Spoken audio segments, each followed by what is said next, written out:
பகிர்வும் புனித வியாழனாம், ஒவ்வொரு பலியும் புனித வெள்ளியாம், ஒவ்வொரு பணியும் உயிர்ப்பின் ஞாயிறாம், ஒவ்வொரு மனிதனும் இன்னொரு இயேசுவாம்.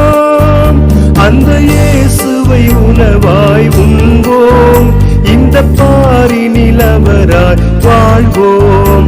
அந்த இயேசுவை உணவாய் உண்போம், இந்த பாரினில் அவராய் வாழ்வோம்.